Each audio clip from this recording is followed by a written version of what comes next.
haber visto los valores de la cultura política. Hoy ya nos adentramos en la reseña de los modelos de sistemas políticos para hacer una reseña un tanto sucinta de algunos modelos que han impactado en la humanidad y cómo se han ido produciendo y evolucionando a través de los diferentes estadios y etapas de la humanidad. A estos modelos de sistema político también se les suele llamar modelos de conducción de Estado o formaciones económico-sociales. Entonces, a través de todos los tiempos, pues se han guiado los diferentes pueblos por diferentes sistemas. Y el primero que conocemos desde nuestras clases de secundaria y también creo que de introducción al derecho es la comunidad primitiva. Y la comunidad primitiva tenía digamos que tuvo dos subniveles. Uno que era la horda primitiva y otra que era el régimen gentilicio. Ahora veamos cuáles son las características de la horda primitiva. ¿Se recuerdan ustedes que en las hordas primitivas pues aparecen que el ser humano anda en grupo, se conoce como infancia del género humano y es una etapa histórica del ser humano que vivió especialmente de la recolección de frutos, de las raíces, también la elaboración de algunos instrumentos construidos con piedra, elaborados con pura piedra. El ser humano vivía todavía en los árboles, todavía no tenía vestuario. Su vida fue una lucha realmente por la supervivencia frente a las fieras. También el frío y el hambre fueron fenómenos contra los que tuvo que luchar el ser humano, pero lentamente fue evolucionando, fue construyendo instrumentos de piedra cada vez más perfectos. También principió a utilizar la piel de los animales para poder procurarse de un vestido para resguardarse del frío, y también principió a utilizar las cavernas como morada, es decir, como lugar donde vivir y resguardarse. Entonces, en esta época primitiva y de la horda primitiva no existía todavía una división del trabajo, y lo que producían pues era bastante escaso. Era una producción puramente de subsistencia. Entonces, pero fue aquí dentro de este periodo de la horda primitiva en la que se da un descubrimiento muy importante que hizo el ser humano y que fue el fuego. Esto también ayudó también a que principiara a cocinar los alimentos, y los grupos eran errantes, eran guiados indistintamente por un hombre o por una mujer. Más adelante, dentro de esta horda primitiva, también se incrementa la caza, la pesca, construcción de viviendas utilizando los tejidos de las fibras naturales como los juncos, la palmera. Y entonces ya ese tipo de trabajo que realizaba el ser humano provocó lo que se le llamó división natural del trabajo. con arreglo ya a ciertas condiciones como por ejemplo la edad y el sexo. Entonces los hombres también se dedican a la caza y la pesca y las mujeres se dedican a la recolección de frutos y cereales. Pero todo ese progreso de esa etapa de la horda primitiva dio lugar a que apareciera el régimen gentilicio. Y apareció la agricultura, también apareció la ganadería y con ello también aparece la gens. Entonces, la gens fue una organización primitiva, pero que ya tiene un sentido particular porque se forma por los lazos de sangre. Se caracteriza porque en la gens ya existen algunos lazos de sangre, el trabajo colectivo, la gens dio lugar a que se formaran tribus y finalmente ahí dentro de esta comunidad primitiva del gentilicio es que también aparece la institución del matriarcado. Y esto es muy importante en esta evolución.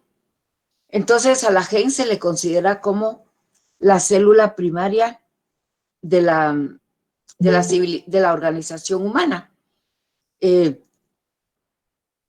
Luego, como aparece el matriarcado, obviamente pues hay una consideración pero muy especial hacia la mujer y una posición preponderante del papel de las mujeres. Ahora, acá se da una característica bien especial y es que el parentesco en este momento de la historia primitiva del ser humano no podía computarse por la línea paterna.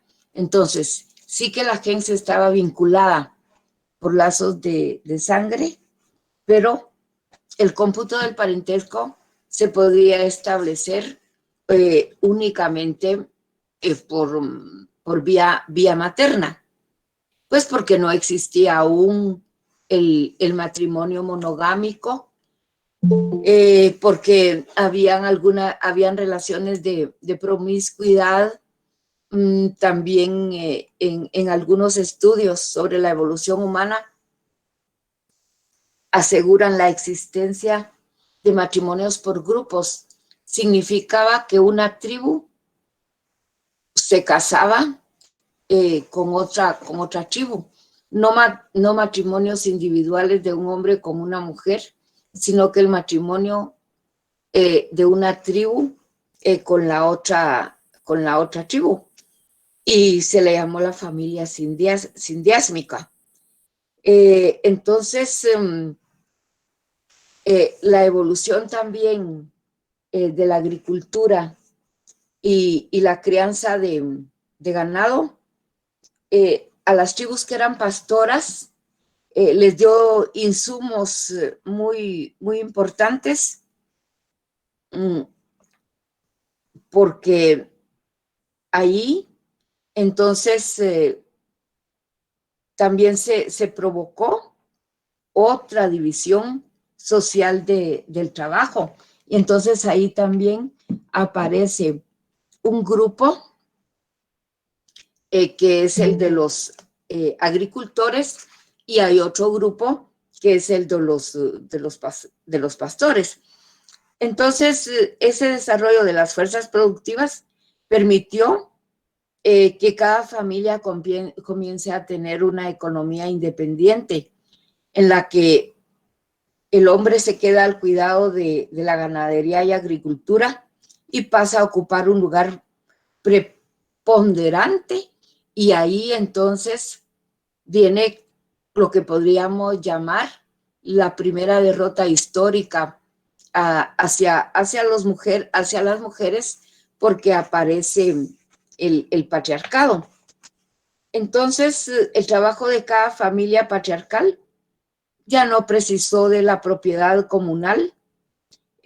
Luego, la casa, el ganado, los instrumentos de producción se van convirtiendo en propiedad privada de cada jefe de familia. Y entonces la familia patriarcal también tuvo un lugar por encima de la gens, y ahí se desintegró ese régimen gentilicio que nació precisamente con la gens.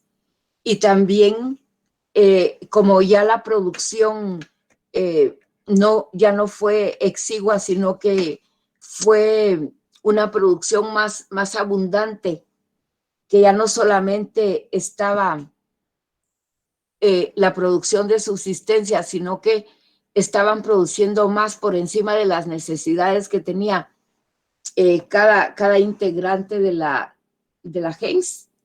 Entonces, ahí aparece lo que se llama un excedente de producción. Y luego, como los economistas lo plantean, vino también el apoderamiento de ese excedente de producción por un grupo determinado, y de ahí en adelante surgen también la división en clases sociales, el dominio de las personas que tenían más acceso a los bienes de propiedad. Entonces, ahí ya principia a gestarse un nuevo modelo de producción. Entonces, esta es la horda, la comunidad primitiva, que tiene dos etapas importantes: la horda primitiva y el régimen gentilicio. En el régimen gentilicio se da el matriarcado, también se da ahí mismo, posteriormente se da el patriarcado. Hay otro aspecto importante, y es que aquí principian a aparecer también las uniones monogámicas, de tal manera que un hombre para cada mujer. Y cuando se logra producir esa organización en la diversidad de los sexos, pero de carácter monogámico, entonces también hay un beneficio, digamos, para consolidar el patriarcado, porque en este momento sí ya principia a identificarse el parentesco, y a poder computarse y determinarse el parentesco por la línea paterna. Entonces aquí toma un protagonismo importantísimo esa organización de la época primitiva del gentilicio, en la segunda etapa del gentilicio, con lo que se denomina el patriarcado. Hasta aquí tendríamos este tema de la sociedad de la organización primitiva. Quisiera saber si tienen aportes o si tienen alguna pregunta que plantear.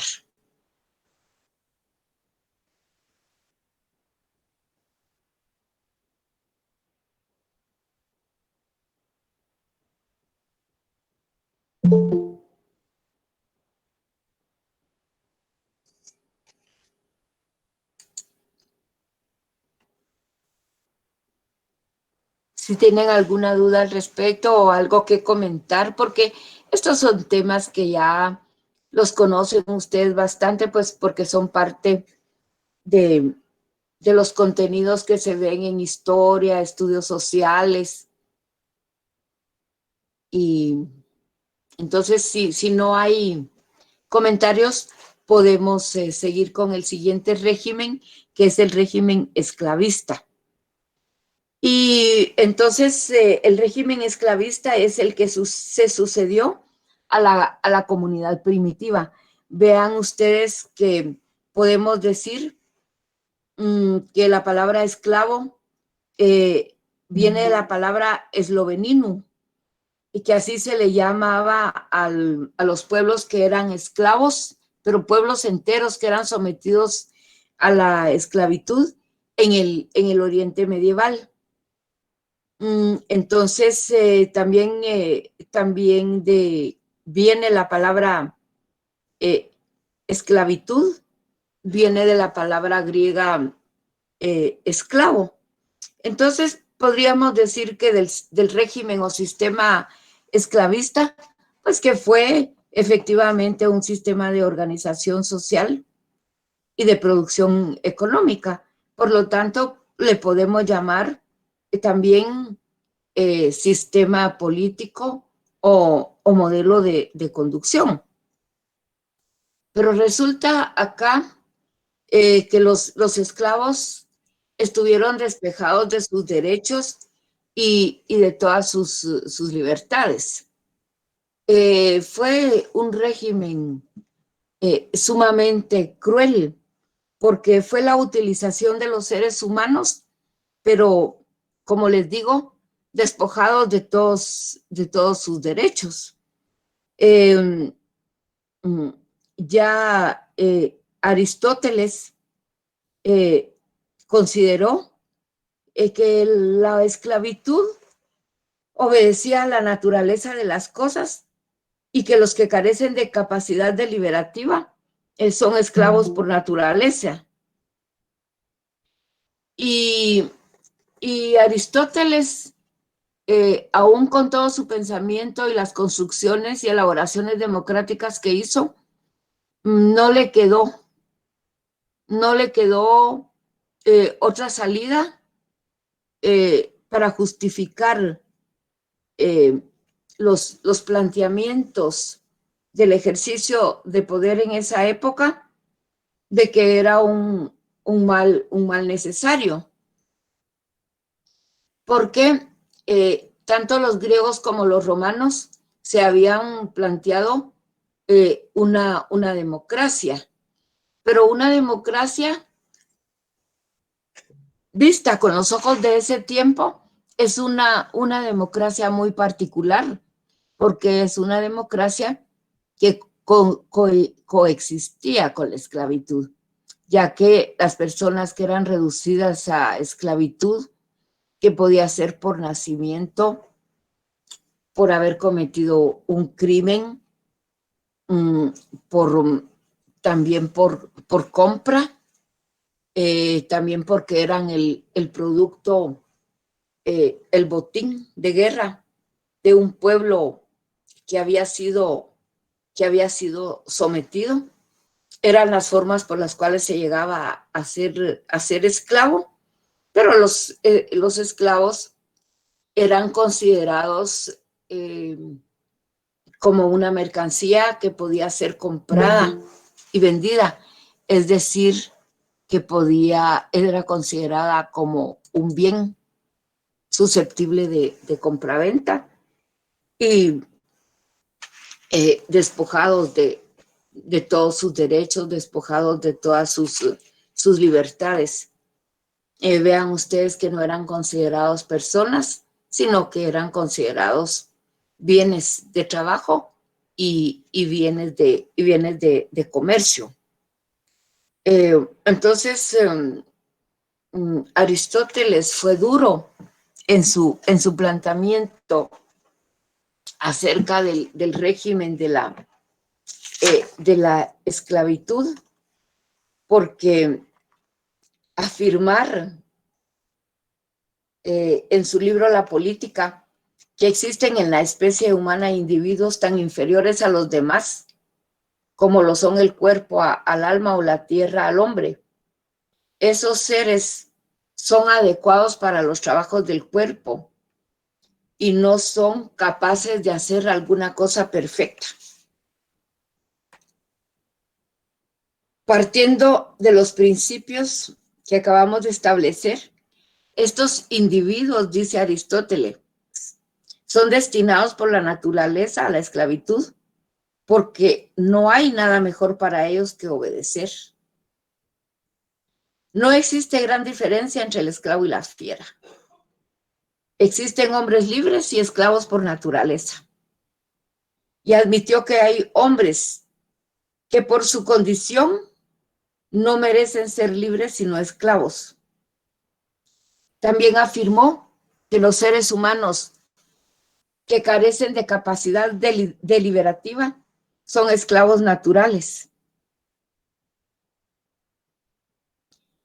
Y afirmó y creyó que la esclavitud obedecía a la naturaleza de las cosas y que eso así estaba dispuesto en las leyes de la naturaleza. Entonces es realmente un pensamiento muy, muy duro, es un pensamiento muy fuerte el de Aristóteles. Afirmar que hay personas que carecen de capacidad deliberativa y que esos son esclavos naturales. Y era una sociedad democrática, pero ¿de qué democracia se habla? Habían 75% que quedaban fuera de esa democracia porque eran los desiguales y solamente un 25% de la sociedad griega eran los iguales. Pero ese 75%, 70% del que dan cuenta las investigaciones estaba formado por esclavos, mujeres y también extranjeros que no tenían plenos derechos dentro del derecho romano. Quisiera yo que hiciéramos una reflexión respecto de lo que dice Aristóteles y que ustedes con sus palabras, por favor, me expliquen qué quiso decir Aristóteles cuando afirmó que las personas que carecen de capacidad deliberativa son esclavos naturales y que cómo esa afirmación de Aristóteles podríamos traerla al plano político actual.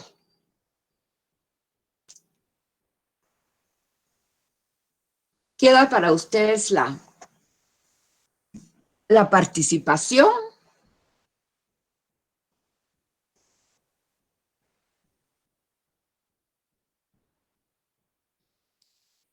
José Miguel nos dice que somos esclavos desde nuestra, puede ser desde nuestra manera de pensar. Cuando así Jesly dice que cuando la gente se deja llevar por lo que dicen.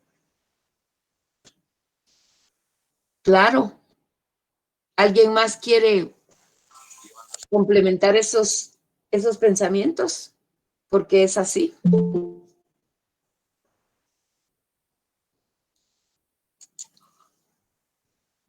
Ay.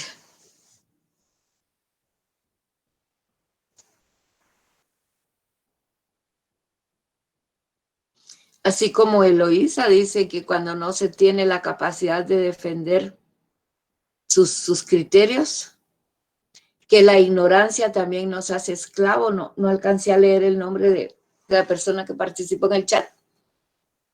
Comentarios muy acertados, comentarios muy correctos. Y fíjense lo interesante de este tema.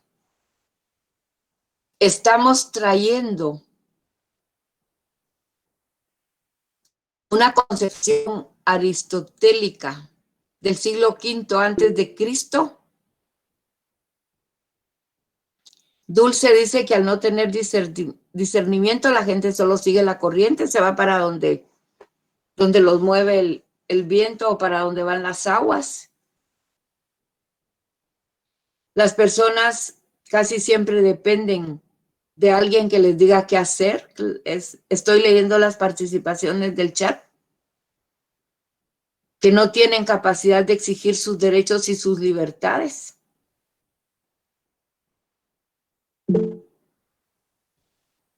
Y entonces les digo, vean ustedes esto dicho en el siglo V antes de Cristo por Aristóteles, y lo estamos trayendo, lo estamos en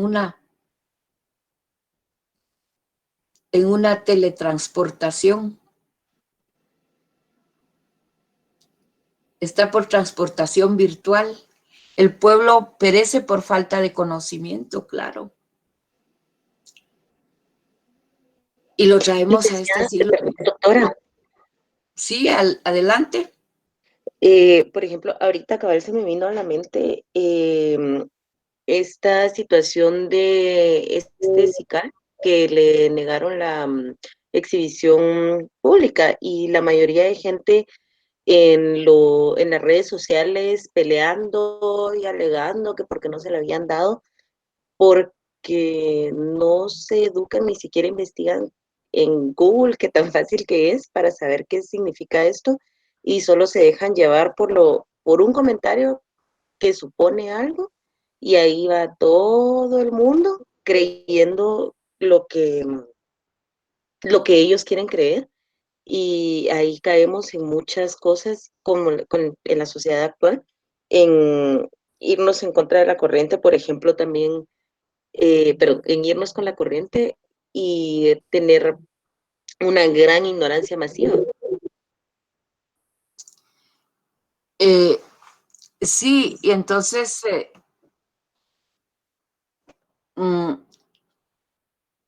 cuando los niños, estoy leyendo el chat que si los niños no tienen oportunidad de educarse, entonces la falta de conocimiento les va a hacer esclavos a ellos. La falta de conocimiento y educación en la población nos hace esclavos. Miren las expresiones de propaganda de muchas universidades están relacionadas con el conocimiento, lo importante que es la educación de ir y enseñar a todos, dice la San Carlos. Creo que la Galvez dice, y la verdad os hará libres. Y así. Y estos son conceptos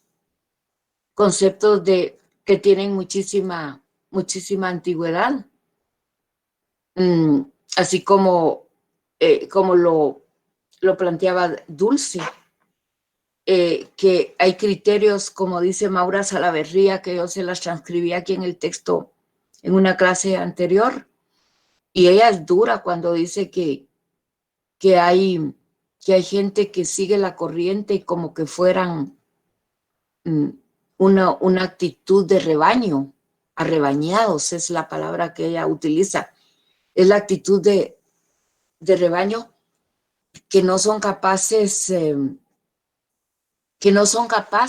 discernir y de analizar el contexto en el cual se está produciendo. Y como la intervención de Dulce, también decía que la gente sigue una opinión y posiblemente hasta de manera malintencionada se puede crear una opinión solo para que la siga toda la gente y que después de tanto repetirse y de tanto repetirse, se piense que esa sea la verdad. Y toda esa información falsa que aparece. Leila también dice que las clases dominantes quieren tener una población ignorante, pero es que es más fácil dominar a un grupo de ignorantes que a un grupo de personas educadas. Y por eso es que hoy nos esforzamos tanto en darle educación a nuestras hijas y a nuestros hijos, porque la educación es importante. En las redes hoy por hoy se crea tanta información falsa y hay mucha gente, no toda, que la principia a a transmitir y la hacen circular sin haber contrastado absolutamente. Pablo Alejandro dice que un pueblo con estudios, un pueblo educado es difícil de engañar y que nos han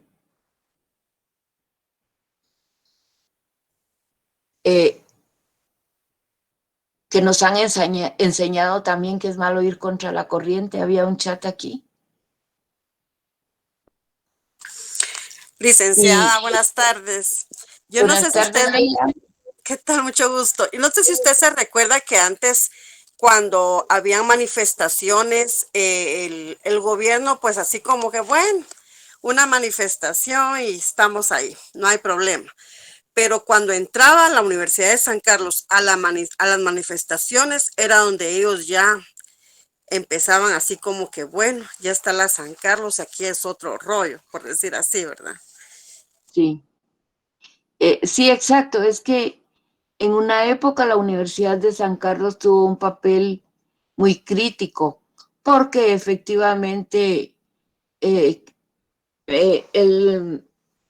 hay un artículo constitucional, creo que es el 182, que establece que la universidad tiene que participar en la solución de los problemas nacionales. Entonces, tuvo un tiempo en donde la universidad sí cumplía ese papel.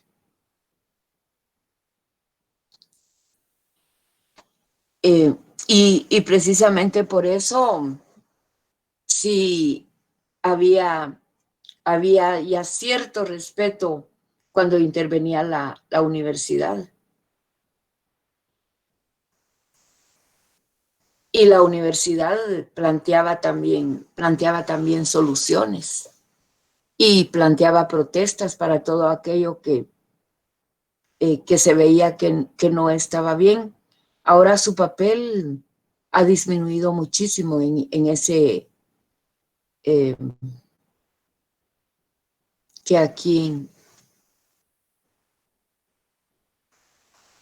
en esta época ha disminuido mucho el liderazgo de la universidad.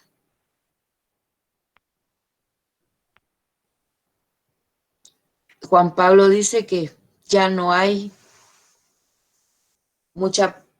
participación política, ha menguado mucho y a veces si hay participación, puede ser una participación sesgada o a veces también han logrado cooptarlos, como todo el sistema político de Guatemala. ¿Alguna otra acotación? Buenas tardes, doctora. Buenas tardes. Yo considero de que el cambio para salir de esto que se vive en el país, pues creo que nosotros tenemos la capacidad para poder lograrlo. En el caso de nosotros que nos estamos preparando, considero yo que ya es un paso, ¿verdad? Y inculcarles a nuestros hijos también a que ellos se puedan preparar y que la vida no los agarre también por sorpresa, ¿verdad? Como nuestros padres o toda nuestra generación que viene, que quizás no pudieron estudiar, pero nosotros sí tenemos esa oportunidad. Sí, efectivamente, quienes hemos tenido esa oportunidad de estudiar, tenemos el doble compromiso de participar y de contribuir a las transformaciones y unirnos a los grupos que efectivamente buscan la transformación del país. Vean ustedes que durante un largo periodo de la historia humana, los esclavos fue el principal instrumento de trabajo de producción y además de movilización bélica, porque los mandaban a la guerra. Pero dentro de todo este contexto de la esclavitud, hubo muchos eventos que marcaron un hito, es decir, como un avance en la historia universal que favoreció la libertad de los esclavos y la abolición del régimen de esclavitud. ¿Se recuerdan de algunos movimientos que favorecieron a erradicar y abolir el esclavismo?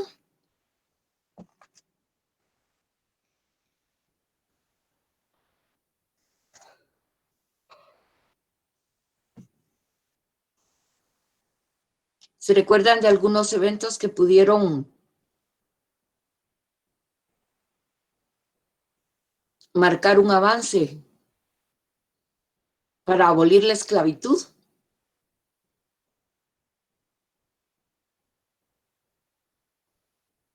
En Guatemala, ¿quién ayudó a abolir la esclavitud?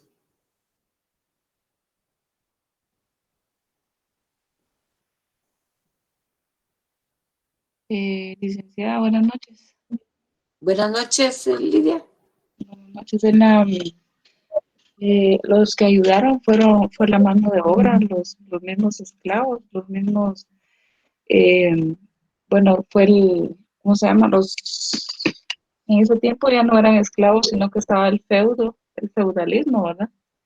Entonces, toda la mano de obra que estaba gratis prácticamente porque le pagaban con lo que producía la tierra, ellos se levantaron, ese fue el primer movimiento que se dio, ¿verdad? Para liberarse de los señores feudales. Claro, sí. Y también recuérdense que en la época colonial, Fray Bartolomé de las Casas se estuvo quejando mucho con los reyes católicos por la explotación que estaban sufriendo los indígenas.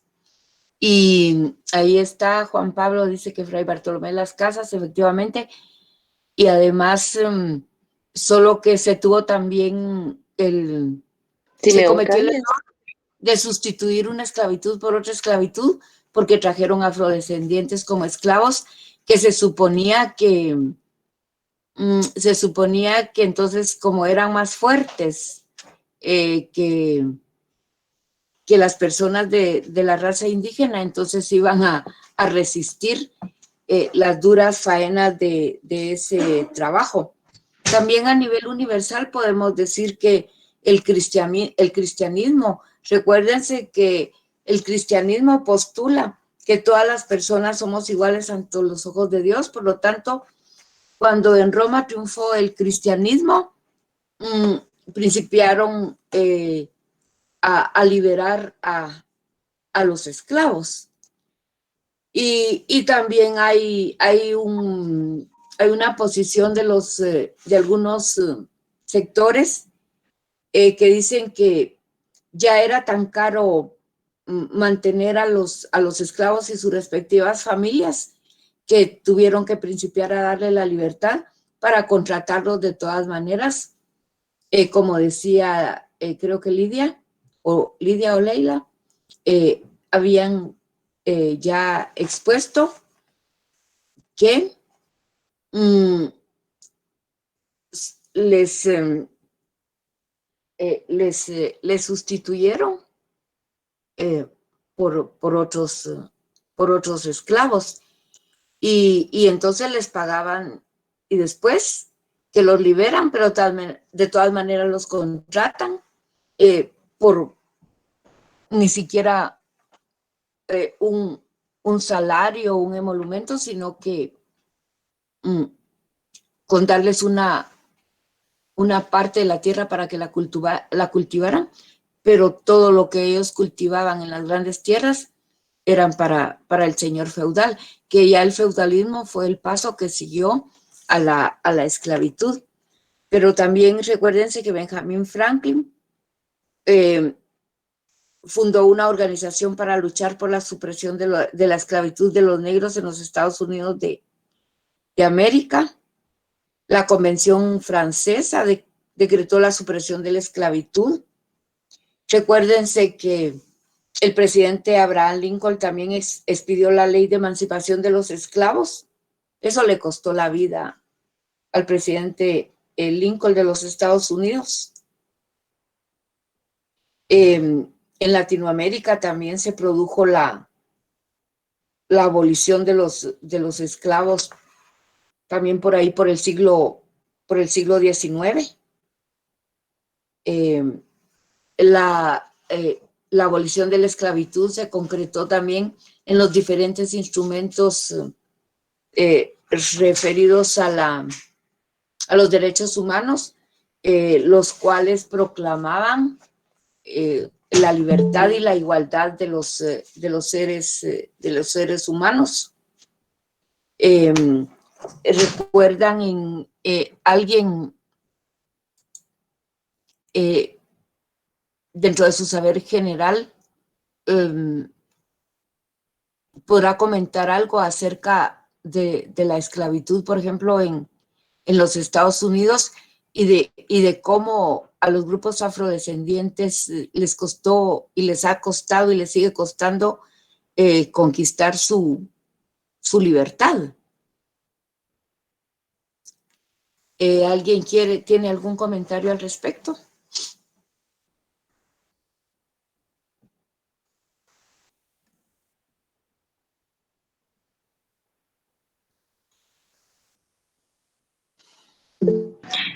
Doctora, Adelante. buenas noches. Beverly.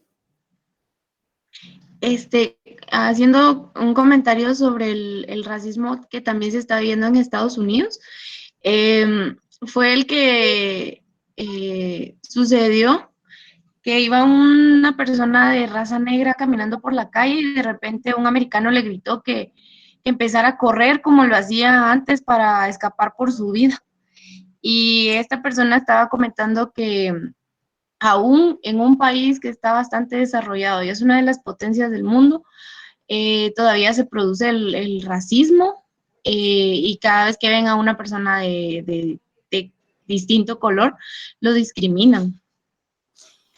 Claro, eso a pesar de que todos los instrumentos de derechos humanos, bueno, que Estados Unidos casi no ha ratificado las convenciones de derechos humanos basados en que ellos tienen un sistema democrático y un sistema de derechos civiles.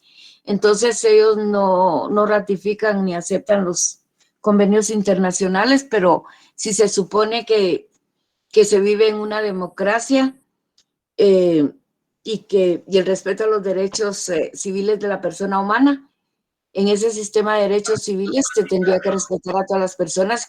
Sin embargo, ustedes saben de muchos episodios que se han dado en contra de las personas que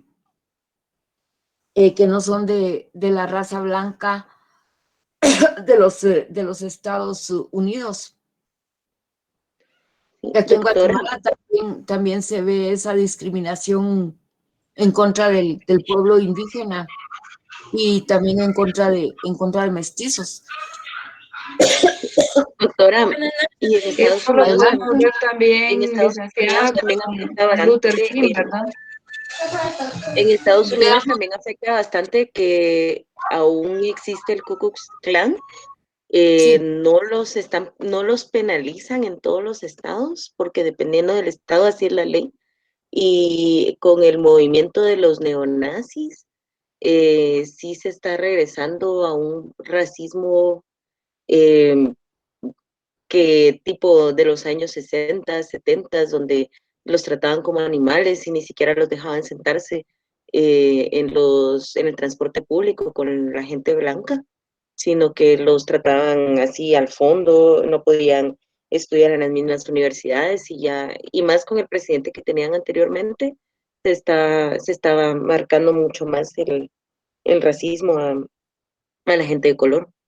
Claro, porque efectivamente en los Estados Unidos las personas de origen afro, o sea, los afrodescendientes, que es como correctamente se les debe llamar, y no negros, Entonces, ellos para conquistar sus libertades han tenido que sufrir mucho. Y justo como dice Dulce, hubo una época en los Estados Unidos que no podían ir en el mismo transporte, que no podían sentarse en la misma banca del parque, que no podían entrar al mismo restaurante, ni entrar a la misma escuela. En Estados Unidos se dio lo que se llama el apartheid, donde los afrodescendientes estaban totalmente apartados y además totalmente discriminados. Claro que con la evolución de los derechos de la persona humana, esto se fue, sí, Julio, también eso. Vean ustedes que... Doctora, sí, adelante. disculpe la interrupción. Le quería mencionar que, por ejemplo, el activista Martin Luther King, o sea, es un símbolo en Estados Unidos, pues, ¿verdad? Porque nadie ha logrado lo que él logró, que lamentablemente, pues, al final, hasta estos días, no se han respetado esos derechos. Y claro, Doctora, porque ahora han resurgido esos grupos neonazis, neofascistas. Josué, ¿hablabas, sí, Josué? en 1948, en la Segunda Guerra Mundial, se marcaba mucho el racismo y la discriminación, no solo en Estados Unidos, sino que en Europa, porque ahí, digamos, perseguían a los judíos, y yo no entiendo cómo es que en Estados Unidos, cuando se fundó el Estado de Israel, más o menos en 1948 también, lograron identificar dónde estaban las tribus y las llevaron para Israel y así formaron su Estado. Y también habían grupos de negros que también se unieron al Estado de Israel, pero los tenían así bien marcados, digamos, en Nueva York, en Miami, y sabían dónde estaban. O sea, me imagino que debe ser un racismo así bien marcado. Claro, por supuesto. Linda, buenas noches. Entonces, sí, Beverly. Para agregar sobre lo de los señores feudales, recuerdo que el año pasado recibí una clase de eso, ¿verdad? Y el DIC nos explicaba de que después del esclavismo, de la edad del esclavismo, sí, ¿viste? Vinieron los mismos señores feudales aquí en Guatemala, hicieron su propia moneda en las fincas, ¿verdad? Tratando de que sus empleados, en este caso, no pudieran comprar en otro lugar, más que solo en la tienda de ahí que se encontraba dentro de la finca, ¿verdad? Entonces, a la final eran libres en su posición, pero no podían comprar no podían salir fuera de ahí, ¿verdad? Entonces, sí, era bien así. Y ahora lo del racismo, pues acá también lo vivimos, tanto de partes como de las personas que tienen dinero, como incluso, pues, voy a comentar más o menos, nosotros a veces decimos es que nosotros discriminamos a una persona indígena, y a veces las mismas personas indígenas nos discriminan a nosotros por X y razón, o sea, a veces por nuestra cultura o porque ellas tienen un nivel, hay personas que tienen un nivel de educación muy alto, las admiro un montón, pero incluso ellas a veces cuando logran salir de esa zona, ¿verdad? De que nosotros no los estamos discriminando, ellos también tiran a veces discriminación para nosotros que somos mestizos, o igual las personas, nosotros pues a veces también los discriminamos. Otra situación, creo que acá está una ley donde nosotros no podemos llamarles personas indígenas, indios a las personas indígenas, ¿verdad? Eso solo para agregar. Sí, es que es un problema muy complejo, efectivamente. Y en Guatemala el problema ha sido que ningún gobernante ha podido hacer posible un gobierno de unidad. y entonces nuestro tejido social ha quedado muy debilitado por todos los eventos por los que ha pasado la gente del pueblo de Guatemala. Pero efectivamente, como esclavismo, vean ustedes que ha sido un problema serio, y que ahora los instrumentos de derechos humanos ratificados y aceptados por Guatemala consagran que no es permitido, en Guatemala no es permitida la servidumbre. La Constitución Política de la República también lo tiene perfectamente contemplado. Sin embargo, es un problema que sigue latente. Por otro lado, también han aparecido nuevas formas de esclavitud, y por eso hoy se está trabajando mucho en relación a la trata de personas, que es una manera moderna y muy cruel de esclavitud. Entonces, como les digo, estamos viendo el esclavismo como puramente como un sistema político, y que como sistema político no se ha instaurado de nuevo en los países actuales, porque ahora se está buscando la democracia. Entonces, en ese sentido, pues, les digo, se siguen haciendo esfuerzos, pero también siguen surgiendo nuevos grupos.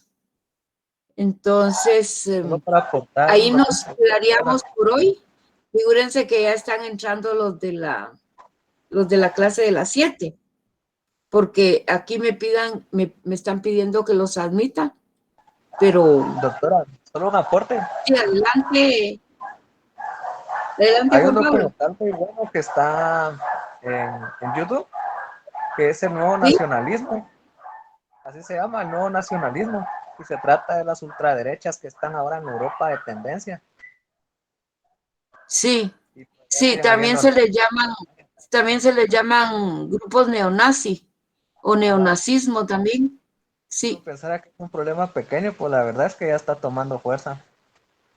No, efectivamente se están fortaleciendo, y al ser solamente una doctrina política, una ideología, tampoco se puede prohibir, porque entonces ya atenta en contra de las libertades individuales. El problema es cuando actúan en contra de la población o de algunos sectores de la población, ¿verdad? Como ha pasado, porque han pateado en Europa han pateado dentro de los trenes o los buses a gente latinoamericana. Así es, chicos y chicas, entonces muchas gracias por su atención. Nos estaríamos viendo como siempre el miércoles, ¿verdad? Feliz noche, doctora. Gracias, bueno, doctora. Feliz noche. Feliz noche, doctora. Feliz noche, doctora. Feliz noche, doctora. Feliz noche. Feliz noche, doctora. Feliz noche. Feliz noche.